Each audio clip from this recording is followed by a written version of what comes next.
Hello students, let us start with our next topic, graphical representation. Graphical representation of motion.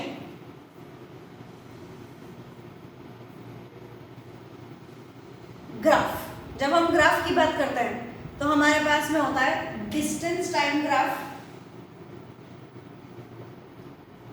या हमारे पास में होता है वेलोसिटी टाइम ग्राफ।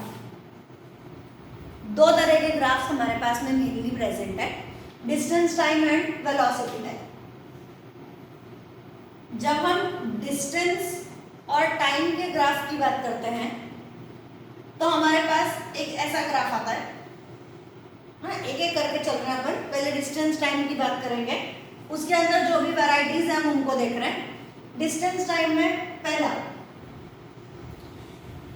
डिस्टेंस और time, ये आपके पास एक स्ट्रेट लाइन आ गई। इसका मतलब हो गया it covers equal distance in equal interval of time. यानी ये कौन सा मोशन हुआ? इट रिप्रेजेंट्स यूनिफॉर्म मोशन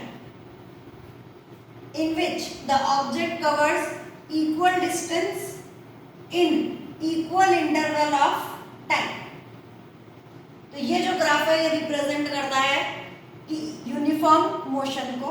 एक बार फिर यूनिफॉर्म मोशन की definition, object covers equal distance in equal interval of time.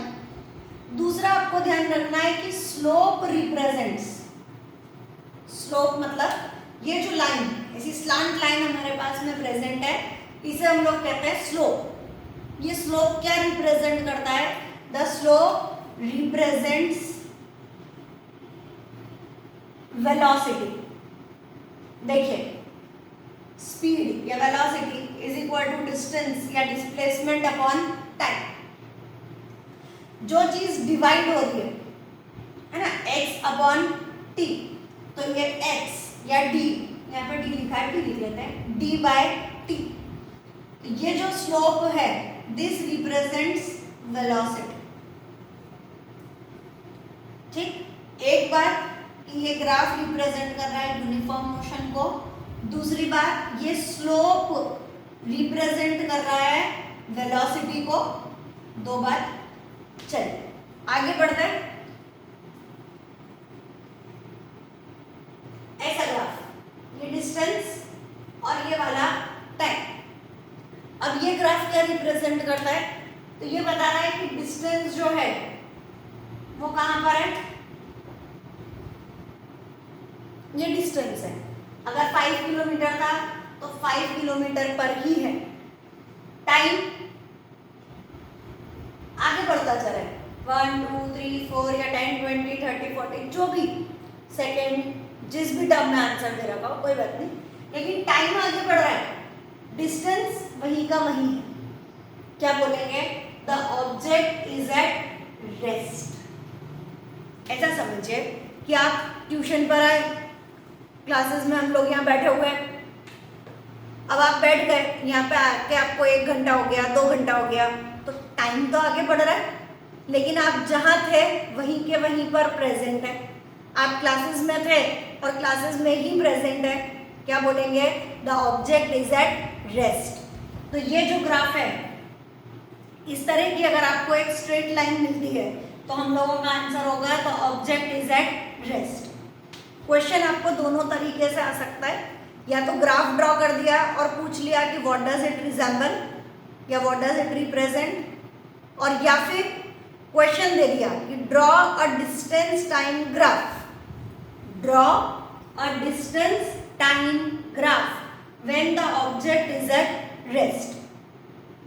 या दूसरा question, draw a graph for uniform motion, या draw a graph to represent, कौन सा graph? Distance time graph to represent velocity. ऐसा कुछ भी वो आपको दे सकते हैं। ठीक है, अब हमें चाहिए non uniform motion.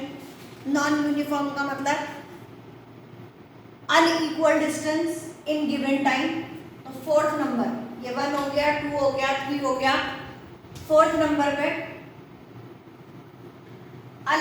Distance,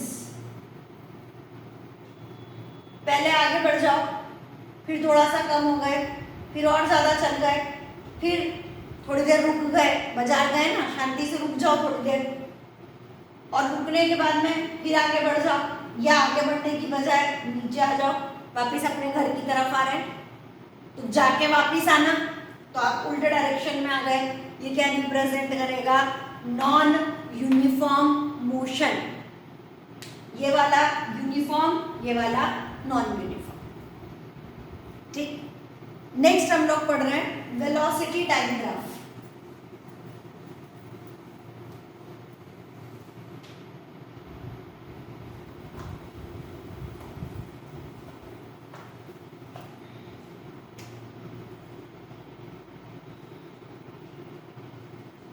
velocity time graph, इसमें हमारे पास में वेलोसिटी और टाइम के बीच में हम ग्राफ बना रहे हैं। स्ट्रेट लाइन ऊपर की तरफ हमने बताई, ये क्या रिप्रेजेंट करेगा? तो ये आपका पहले स्लोप आया, स्लोप रिप्रेजेंट करेगा एक्सीलरेशन, याद आएगा, acceleration is equal to v by t. तो जब हम किसी चीज को डिवाइड करते हैं तो ये वाली वैल्यू होती है, और ग्राफ में डिवाइड करना कैसे रिजेंबल होता है? स्लोप से। तो पहला पॉइंट कि ये जो स्लोप है इट रिप्रेजेंट्स एक्सीलरेशन। दूसरा point, it represent uniformly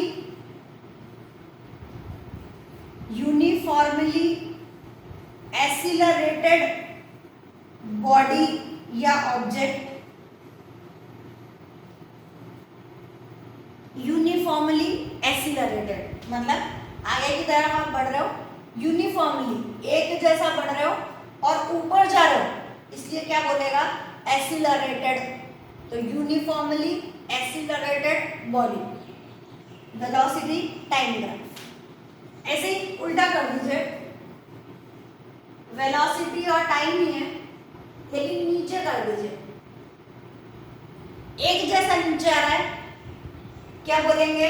uniformly D accelerated, है ना, वैल्यू नेगेटिव हो रही है, नेगेटिव वैल्यू को क्या बोलेंगे? डी एक्सीलरेटेड बॉडी या ऑब्जेक्ट। दूसरा, डी एक्सीलरेशन को हम लोग नाम क्या देते हैं? रिटार्डेशन। तो यूनिफॉर्मली रिटार्डेड बॉडी या यूनिफॉर्मली रिटार्डेड ऑब्जेक्ट के लिए ये वाला ग्राफ रहेगा। एक ग्राफ ऊपर जा रहा है, यूनिफॉर्म एक जैसा ऊपर जा रहा है इसलिए एक्सीलरेटेड, ये नीचे जा रहा है एक जैसा नीचे जा रहा है इसलिए यूनिफॉर्मली डी एक्सीलरेटेड। नेक्स्ट,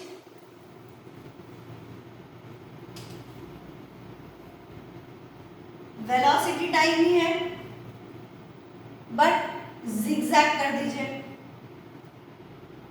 क्या हो गया?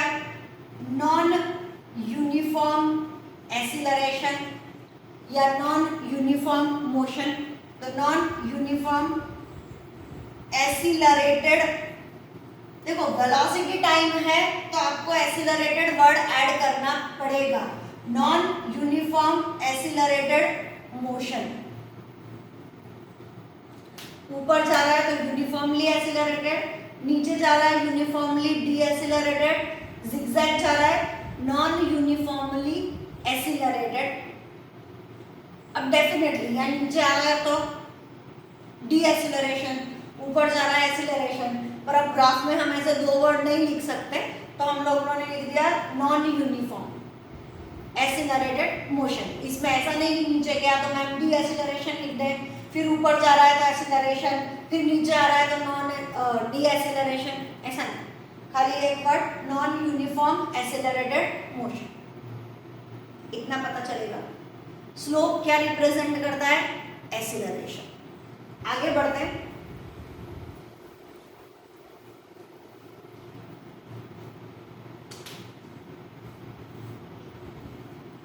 स्लोप हो गया, ग्राफ कौन सा है? वेलोसिटी टाइम ग्राफ, वही चल रहा है।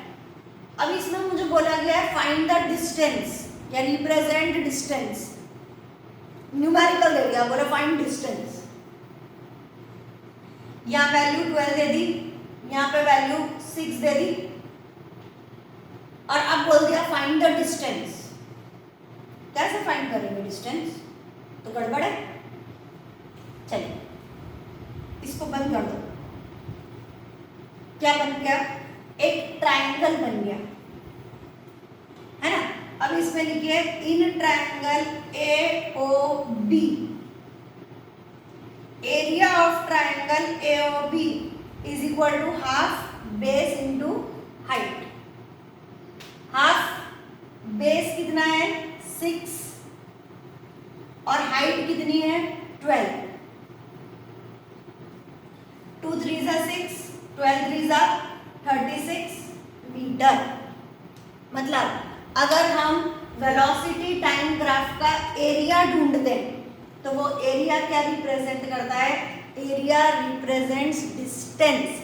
इसीलिए जब हम लोगों ने कल डेरिवेशंस परसों पढ़े थे इक्वेशन ऑफ मोशन के, तो जब आपको डिस्टेंस ढूंढना था तो क्या ढूंढा था हमने? एरिया ऑफ ट्रेपीजियम, है ना। तो जब एरिया ढूंढते हैं इसका मतलब हमने क्या ढूंढ दिया?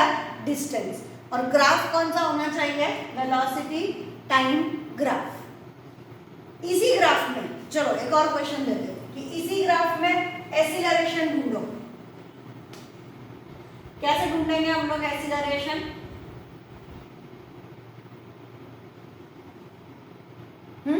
एक्सीलरेशन मतलब स्लोप, ये वाला पार्ट, और यू देखा जाए तो एक्सीलरेशन का फॉर्मूला है वेलोसिटी अपॉन टाइम।